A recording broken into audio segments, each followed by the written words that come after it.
అమ్మా ఇక్కడ ఏంటమ్మా ఇక్కడ గుంటూరు పార్లమెంట్ లో ఈసారి ఎవరు గెలవబోతున్నారు? ఇక్కడ జనసేన, తెలుగుదేశం, బీజేపీ ఉమ్మడి అభ్యర్థిగా మన పెమ్మసాని చంద్రశేఖర్ గారు పోటీ చేయబోతున్నారు.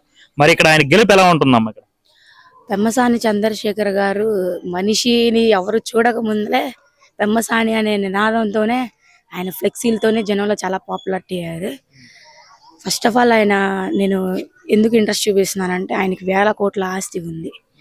అయినా కూడా ఏదో ప్రజలకు చేయాలనే ఒక ఉద్దేశంతో ఫస్ట్ మన ముందుకు వచ్చారు. ఇక్కడ మాకు లోకల్ గా ఏం జరుగుతుందంటే కుల రాజకీయాలు ఎక్కువైపోయినాయండి. ఈ మా ఊర్లో 12,000 ఓట్లు ఉన్నాయి. ఖచ్చితంగా 11,000 ఓటింగ్ అనేది పోల్ అవుతుంది. ఎప్పుడు నేను బూత్ కమిటీలో ఏజెంట్ గా కూడా నేను 2 times నుంచి వెళ్తున్నాను. చాలా ఎదుర్కొన్నాను నేను బూత్ కమిటీలో కూడా. ఈ కుల రాజకీయ ప్రస్తావనతో ఓటింగ్ అనేది ఇప్పుడున్న డైరెక్ట్ గా నేనేం చెప్తున్నానంటే మా లోకల్ ఎమ్మెల్యే ఉద్దేశపూర్వకంగా కూడా మమ్మల్ని చాలా హింసలు పెట్టారు.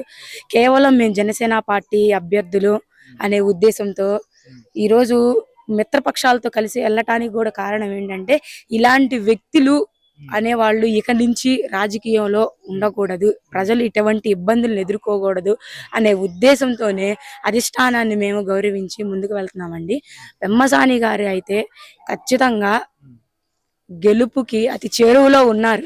ఆయన ఎంత మెజారిటీతో గెలుస్తారమ్మా? మెజారిటీ అనేది చెప్పలేమండి. ఎందుకు చెప్తున్నామంటే ఇది కూడా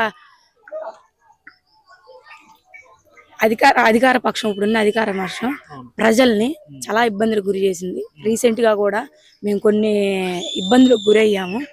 దాని గురించి మేము చాలా ఇప్పుడున్న పెమ్మసాని గారితో తెలియపరుచుకున్నాము. ఇప్పుడున్న మనోహర్ గారితో ఇలా మేము తెలియపరుచుకుంటానే వచ్చాము. కానీ ప్రతి ఒక్కళ్ళు చెప్పేది ఏంటంటే పెమ్మసాని గారిని గెలిపించడానికే మేము ఆయన గెలుపు అయితే పక్కా అని చెబుతున్నాం. మెజారిటీ అనేది అది ఇంకా అధికార పక్షం ప్రజల్ని భయపెట్టే ఉద్దేశంలోనే ఉన్నారండి. ఆ ఉద్దేశం నుంచి ప్రజల్ని మేము ఇంకా బయటికి తీసుకురావాలి. ఈ నెల రోజుల్లో మేము ప్రజల్ని ఎంతో మోటివేట్ చేసి భయపడొద్దు, మనకు అండగా చదువుకున్న వ్యక్తులు ఉన్నారు మన దగ్గర. ఫస్ట్ ఆఫ్ ఆల్ చదువుకున్న వ్యక్తులు ఉన్నారు, వాళ్ళకు మించిన జ్ఞానం ఎవరి దగ్గర ఉండిద్ది? వాళ్ళు ఇప్పుడు మోడీ గారు కూడా మనతో పాటు ఉన్నారు. యావత్ భారతదేశం ఈ రోజున మన వైపు చూస్తుందంటే అందులో కేవలం భారతీయ జనతా పార్టీ, మోడీ గారు.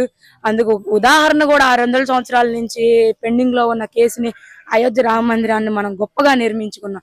ప్రతి ఒక్క హిందూ ఈ రోజు గర్వించదగ్గ విషయం అది. భారతదేశం మొత్తం ఈ రోజు అలాంటి వ్యక్తుల సపోర్ట్ తో పెమ్మసాని చంద్రశేఖర్ గాని, మన పవన్ కళ్యాణ్ గారు గాని, చంద్రబాబు నాయుడు గారు గాని, మనోహర్ గారు గాని ఇలాంటి వ్యక్తులందరూ ట్రావెల్ చేయటం చాలా గొప్ప విషయం అండి. అందుకు కృతజ్ఞత తెలియజేస్తున్నాం. మా తెనాలి నియోజకవర్గంలో మనోహర్ గారు గతంలో 10 సంవత్సరాల పాటు ఎనలేని సేవలు అందించారండి. గతంలో కూడా 2019లో కూడా ఆయన గురించి నేను చెప్పాను మీడియా ముందు. మాకు బాగా ఎందుకు నేను ఆయన్ని అభిమానిస్తాను, మా గ్రామ ప్రజలు అభిమానిస్తారు అంటే సమస్య ఏదైనా కానండి మా చిరునవ్వుతో ముందు ఆ సమస్యని పరిష్కరించాలి అనేది ఒక ఉద్దేశం. నవ్వుతా ఏదైనా మనం ముందుకు చేయగలుగుతాం. మా గ్రామంలో ముందు ప్రాథమిక ఆరోగ్య కేంద్రాన్ని అనేది మనోహర్ గారు నిర్మించారు. 2019లో కూడా ఈ ప్రాథమిక ఆరోగ్య కేంద్రం గురించి నేను మాట్లాడాను మీడియా ముందు.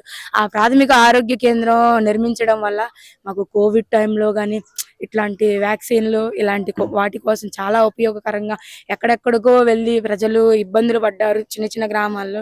మాకు దేవుడిచ్చిన వరం ఏంటంటే మా గ్రామం పెద్దదవటం వల్ల చుట్టుపక్కల గ్రామాలకి మేజర్ పంచాయతీ అవటం, మేజర్ గా ఉండటం వల్ల ఆ ప్రాథమిక ఆరోగ్య కేంద్రం మా గ్రామంలో ఉండటం వల్ల అందుకు సపోర్ట్ చేసిన వ్యక్తి నాజెండ్ల మనోహర్ గారు అవటం వల్ల మేము చాలా గర్వంగా ఫీల్ అవుతాం.